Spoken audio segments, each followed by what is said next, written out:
Ready to escape into a world of enchanting pixels? What is up, my peeps? And today we're going to be doing a 2-in-1 of Batman Time Thaw and Batman Birthday Bash. Alright, so let's get into it. Bruce Wayne was one of the richest men in Gotham City. He lived in Wayne Manor, above a secret cave, the Batcave. That's because Bruce was also Batman. Every evening, Batman carefully checked his crime-fighting tools and equipment. Tonight, he was almost ready to go out on patrol. A strange fog had covered Gotham City. It was a cold night in Gotham City. Police detectives Harvey Bullock and Renee Montoya shivered inside their squad car. They were not happy. A strange fog had covered Gotham the last 3 nights. The fog was very cold and thick, and every cop had to work long hours. Thoom! Montoya's eyes grew wide. What was that? Thoom, thoom. The ground shook. Good question, Bullock said. He quickly wiped the window with a rag. They looked out into the soupy fog. What they saw was chilling. Very big creatures were coming at them from the mist. Thoom, thoom, thoom, and then crunch. The huge beast had stepped on the front of their car. It crushed the hood flat. Holy cow! Bullock jumped from the car. Get out, Montoya! That thing isn't going around us! Montoya rolled out onto the cold street. She looked back to see the creature wreck their car. Crunch, crunch. Then it went on down the road. The 2 detectives rubbed their eyes. They watched the beast disappear into the fog. The enormous creatures looked like mastodons, giant sloths, and woolly mammoths, but those prehistoric creatures had been extinct for thousands of years since the Ice Age. Chapter 2, Fog Factory. Aboard the Batplane, I always thought it was Batwing, but anyway, Batman investigates. This fog was not natural. As the mist rolled in for a 3rd night, Batman the Dark Knight was in his Batplane. He was flying over the ocean. Batman knew something was wrong. He had been checking the weather satellite all day. It was always the same, clear, but this fog was not natural. The fog was coming from the east. That part of the ocean was dotted with small islands. Maybe these islands held the answer to the fog. Sure enough, on one rocky island he spotted a huge factory. Several smokestacks poured out big clouds of thick, cold, man-made fog. The only place to land was the factory's roof. Batman turned on the landing gear and set the plane down. He stepped outside the plane. Frost crunched under his boots. The smokestacks were covered with 4 inches of ice. Just then, Batman's radio buzzed. Commissioner Gordon was calling him. Batman, it's the craziest thing, Commissioner Gordon said. We've been invaded by a pack of prehistoric animals. We need you. I'll be there in 15 minutes. Batman turned back to the Batplane. The mystery of the fog-making factory would have to wait, but he didn't reach the Batplane. Suddenly, a trapdoor in the roof opened under him, and he was falling. Whomp! Crash! He landed on a cold concrete floor. Ah, Batman, I thought it was you. Welcome. Batman knew that voice. It was Mr. Freeze. Chapter 3, Farewell, Batman. Batman got to his feet. What's this about, Mr. Freeze? He asked. Mr. Freeze was on a platform 20 feet above the ground. He looked down meanly at the Dark Knight. Revenge, my old enemy, for what has been done to my life. Mr. Freeze was once a scientist named Dr. Victor Fries. He did experiments in super cold temperatures, but a laboratory accident had changed Fries. He now needed to live in a special freezing cold suit. Dr. Fries became Mr. Freeze. He turned to crime to pay for his plans to turn Gotham City into an icy, frozen land. I'm sure you've heard about the strange creatures in your foggy city, Freeze said. He pushed a button on a panel. The lights inside the factory went on. I was lucky to find my prehistoric friends during a recent dig in Siberia, Freeze said with a laugh. Batman looked around. He knew he would have to fight soon, possibly for his life, so he used this time to listen and prepare. I was digging for a special diamond, the Soul Stone, Freeze went on. It's the last piece I need for my laser pulse ice cannon. Freeze pushed another button. Beneath him, the floor opened. A hovercraft rose to ground level. On it was a huge, dangerous-looking cannon. One blast and Gotham City will freeze forever, Freeze said. He stepped onto the hovercraft. However, I didn't find the Soul Stone, just creatures frozen for thousands of years. Now they and my freezing fog will keep the police busy while I finally get my Soul Stone. By stealing it, Batman said. An excellent guess, Batman, the cold criminal laughed. How lucky for me it's on display at the Gotham Museum. Mr. Freeze flipped a switch, a part of the wall to the outside opened. Batman ran after the hovercraft. Mr. Freeze flipped another switch. Another part of the wall opened. Out leaped two giant snarling creatures, saber-toothed tigers. Farewell, Batman. Freeze steered the craft outside. The wall began to close behind him. Play nicely with my pets. Now Batman was alone with the circling tigers. He stayed still. The tigers would leap at the slightest move. Batman reached slowly for his utility belts. Snarl, growl. That was all it took. Growl. A tiger roared and leaped. It hit Batman hard, knocking him backwards. Batman backflipped away from the tiger's slashing claws. With his last flip, he leaped over the growling beast. The second cat was waiting. Batman was forced to kick it in the head. The tiger was briefly stunned, then Batman ran as fast as he could towards Mr. Freeze's platform. But the tigers were faster. One of them slammed him down from behind. Batman rolled onto his back as the cat slashed at him with razor-sharp claws. Would that moment be the end of the Dark Knight? Chapter 4, A Quiet Mist. In one quick move, Batman grabbed a mask and gas capsule from his utility belt. He covered his mouth and nose with the mask, then he threw the capsule to the floor. A thick mist rose from the capsule. The two giant cats keeled over and passed out. The knockout gas had worked. The sleeping tigers were now as harmless as kittens. Batman climbed to the roof. Mr. Freeze was way ahead of him, and Batman needed to get to the Batplane as soon as possible. Batman skidded to a stop on the icy roof. He saw that Mr. Freeze had done one last thing before escaping. The Batplane's engines were frozen solid. Chapter 5, Mammoth in the Museum. Meanwhile, at the Gotham City Museum, Mr. Freeze had planned perfectly. No one paid attention as he froze the Gotham City Museum's alarm system. Then he flew his hovercraft through the big doors of the museum's loading dock. Inside, Freeze found the Soul Stone. He had to be careful. If he set off a different special alarm, a cage would drop over the display case, and that would trap him. Luckily, a quick blast from his freeze gun silenced the alarm. The Soul Stone was his. Mr. Freeze smashed the glass display and grabbed the big diamond. With this, his laser cannons would be much more powerful soon. Gotham City would be in ice forever. The Soul Stone was beautiful, as delicate as a snowflake. He held up to admire it, then thwomp! A batarang hit Freeze's wrist. The Soul Stone went flying. It was snatched from the air by a gloved hand.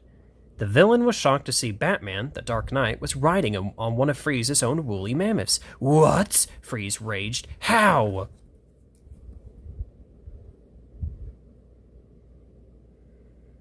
Batman almost smiled. There was no need to tell the villain the truth. When he saw the Batplane had been frozen, Batman had thought of another way to escape the island. Climbing into the cockpit, the Dark Knight strapped on his back glider. Then he pulled the airplane's ejector seat lever. With a blast, he was shot straight up, high into the night sky. His back glider wings open. As the wind filled them, he whisked towards Gotham City. During his flight, he called his trusted ally, Alfred. Prepare a barrel of sleeping gas, Batman ordered. When he landed, Batman quickly found a fire truck. Then he attached the hose to the knockout gas. Driving around town, Batman used the sleeping gas on all the giant prehistoric animals. Before long, they were snoozing peacefully in the streets. He found the last mammoth outside Gotham Museum, but his knockout gas was gone. Luckily, as millionaire Bruce Wayne, Batman had ridden elephants many times on safari in India. Batman rode the huge beast into the museum, and that's when he met up again with Mr. Freeze. Mr. Freeze didn't even wait for Batman to answer. He raised his freeze gun and growled, "You've been so worried about my big freeze gun, you've forgotten about this little one." Chapter 6, A Freezing Fright. Mr. Freeze shot Batman with a blast from his freeze gun. Batman was trapped from the shoulders down in solid ice. He fell to the floor at the mammoth's feet. The Soul Stone dropped to the ground. Mr. Freeze snatched it up and returned to his ice cannon. "Once the gem is in place, I will be unstoppable," he shouted. Batman had to act quickly. He rolled his ice-covered body onto the mammoth's foot. The creature lifted its foot and stepped on him, cracking open the ice. Before the beast's foot could hurt him, Batman quickly rolled out from under it. Mr. Freeze was fitting the diamond to his cannon. Batman jumped across the room, tackling the villain. The startled Mr. Freeze struggled as Batman quickly tied him with his bat rope. Batman plucked the Soul Stone from the ice cannon. Freeze's plot was over. Later, Batman, now dressed as Bruce Wayne, and Alfred sat by a crackling fire in the parlor of Wayne Manor. They watched the fog outside the windows slowly disappear. Batman had made sure Mr. Freeze was safely with the police. The deadly ice cannon was in pieces. Then Batman had returned to the island and destroyed Freeze's fog factory. I heard the prehistoric creatures have found a new home in the Gotham Zoo, Alfred said.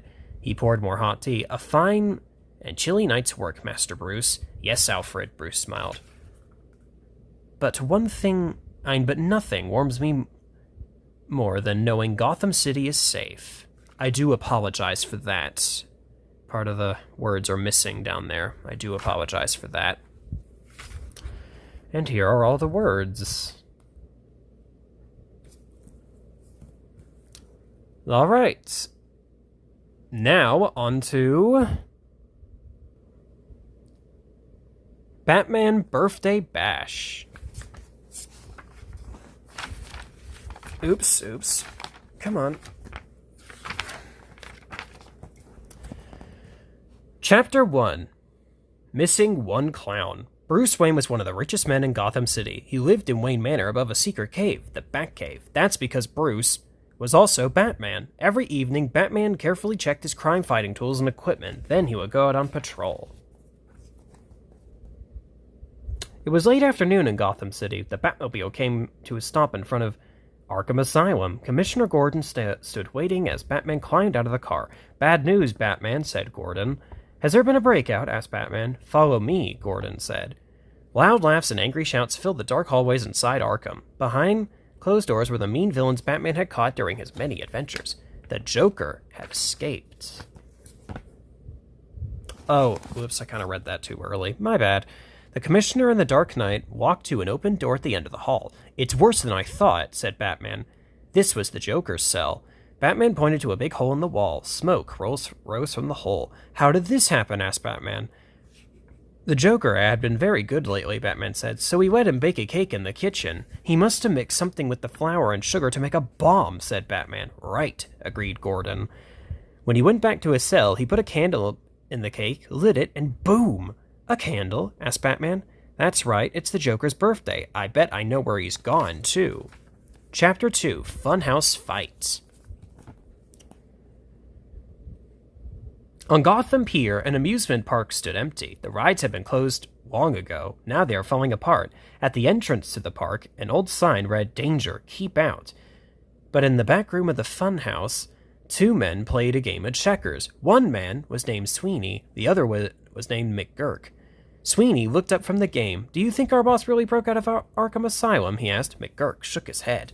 He said to meet him here tonight, but no one breaks out of that place. A laugh came from the shadows. Sweeney and McGurk jumped up, knocking over the checkerboard.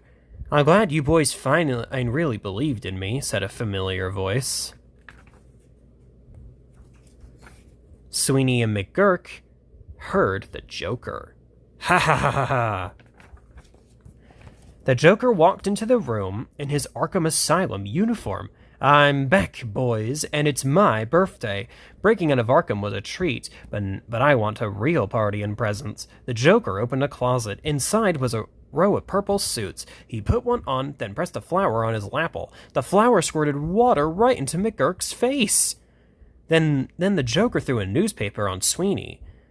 On the front page was an article about an emerald. The emerald of Golpar is owned by the rich Van Gilders.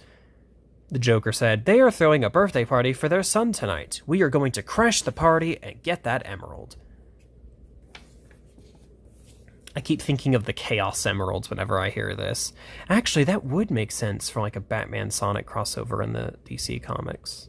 DCX comics. Anyway, that's all I needed to hear, boomed another voice. No, shouted the Joker. How did you find me so quickly? You shouldn't have returned to your old hideout, said Batman. Get him, screamed the Joker. Sweeney and McGurk lunged for Batman, but two batarangs spun out of the darkness and knocked the goons to the ground. Then the Joker ran through the door. Batman was close behind. Chapter 3. Here's looking at you. That's a weird chapter name, but okay. Where's the Joker? Batman wondered. Everywhere he looked, he only saw his own reflection. Batman had walked into the Hall of Mirrors. "Yoo-hoo, Bats!" a shrill voice echoed in the room. "I bet you can't find me!" Suddenly, Batman saw the Joker. Batman reached out to grab him, but instead his fist broke a mirror. He looked all around. Images of the Joker were all around him, but which one was real? Batman grabbed for another image, but a second mirror broke into 100 pieces. Batman could hear the Joker laughing. "How are you going to catch me if you don't know which me is the real me?" asked the Joker. Then the real Joker crept up behind Batman. He hit Batman hard with his fist. Batman fell to the floor in a heap. Chapter 4, A Deadly Ride. When Batman woke up, he found he was chained to a seat on the old Ferris wheel. "Enjoy the ride," said the Joker. Then he pushed a lever. Slowly, the Ferris wheel began to shake and creak. "I've set this rusty ride to go as fast as it can," said the Joker. "So long, Batman. I have a birthday bash to crash." And the Joker and his men ran off into the night. As the Ferris wheel turned, Batman was lifted up into the sky. He could see Gotham City's lights in the distance. Then the city turned upside down and back upright again. As the Ferris wheel began to spin faster and faster, the view of Gotham became a blur. Suddenly, the ride shook and swayed. "This ride's going to fall off its base," said Batman, "and then it'll roll right into the sea, taking me with it." Batman tried to escape the chains. Chapter 5, Happy Birthday, Joker. Meanwhile, at the Van Gogler's estate. The Van Gogler estate was huge. Long green lawns were covered with streamers and balloons. Colored lights shone in every tree, and there was a banner that read, "Happy Birthday, Gaspar." Gaspar and his friends were on the patio. They wore party hats and tooted on noisemakers. Next to Gaspar was a huge stack of presents. Vincent Van Gilder, I think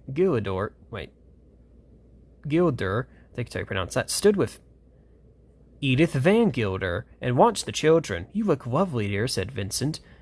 Edith wore a nice gown and a necklace with a beautiful emerald set in the center. Edith touched her hand to the emerald and smiled. At that moment, the gate swung open. A tall, thin man in a purple suit walked into the yard. There were two large men behind him. With a crazy smile on his face, the tall man walked up to the Van Golders. "Are you the birthday clown?" asked Gaspar. The Joker turned to the boy. "Some know me as the Clown Prince of Crime, but I do prefer to be called the Joker." Everyone gasped. The Joker pointed at Edith. "I'll take that emerald." Vincent tried to lunge for the Joker, but he was no match for Sweeney and McGurk, who had their arms around him. Edith clutched the emerald. "Please don't take this. It was a present from my husband." "Well, now it's my birthday present," said the Joker with an evil laugh. He snatched the emerald from her throat. "Sweeney, McGurk, time to have some fun." "But boss," said Sweeney, "you got your emerald. Shouldn't we get out of here?" "No," shouted the Joker. "Batman won't ever bother us again, and my birthday party's about to start." Chapter 6, Sink or Swim. Back at Gotham Pier, the Ferris wheel spun faster and faster.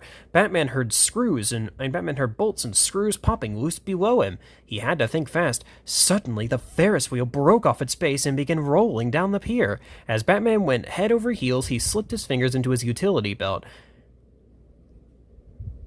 He grabbed his cutting torch and lit it. Then he burned through the chains that held him. When the Ferris wheel reached the end of the pier, the wheel and Batman plunged into the dark, icy waters of the ocean. Splash! The wheels sank into the ocean, but Batman escaped. A second later, Batman pulled himself back onto the pier, dripping wet. He had broken free. As Batman sped away in his Batmobile, he called Commissioner Gordon. "I know where the Joker is, Commissioner," said Batman. "But he'll be with lots of children. I have to get him without putting the kids in danger." "How will you do that?" asked Gordon. "I'm going to stop at a bakery on the way," said Batman, and he smiled. "Batman," exclaimed Gordon, "this is no time for dessert." Chapter 7, Sweet Surprise. What are the joke? Wait, hold on. As at the Van Gilder home, the Joker was ruining the party. Gasper watched as the Joker rode around the yard on Gasper's new bicycle, I'm singing happy birthday to me. That bike is mine, said Gasper. Not anymore, Gas Boy. Okay, that's a funny automotive joke. Not anymore, Gas Boy, said the Joker. I don't like you at all, said Gasper. You're an awful birthday clown. He and his friends stuck their tongues out at the Joker. Just then, a delivery man put a very large birthday cake on the front yard and then drove away. The Joker grinned at Vincent and Edith. You ordered a surprise birthday cake for all of me. Bring it here, boys. Mr. and Mrs. Van Gilder looked at each other. Neither of them had ordered a cake this big. Sweeney and McGurk pushed the cake right up to the Joker. Light the candles, cried the clown prince of crime. I want to make a birthday wish. Suddenly, the top of the cake flew off. Out popped Batman from inside. It'll be your last wish, Joker. It'll be your last wish, Joker, said Batman. As fast as lightning, he threw two batarangs. Not again, said Sweeney. I hate those things, said McGurk. The batarangs wrapped around the goons, and they fell with a thud. I'm not going to let you ruin my birthday party, the Joker shouted, and he ran towards Batman. Batman swung his leg in a flying kick. The Joker stumbled. Then Gasper put out his leg, tripping the villain. The Joker fell hard into his own birthday cake. Splat! Outside the mansion, Batman gave the emerald back to Mrs. Van Gilder. Then he walked over to the patrol car. Looks like you'll be celebrating many birthdays at Arkham Asylum, Joker, said Batman. Wrong, Bats, said the Joker. I'll be out again soon, you know why? Because I've decided my birthday party is really next week. Ha ha ha ha ha!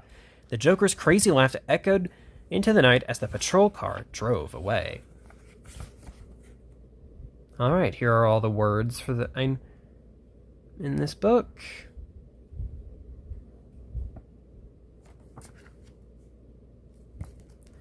Alright, so don't forget to like, comment, and subscribe. Talk to y'all later.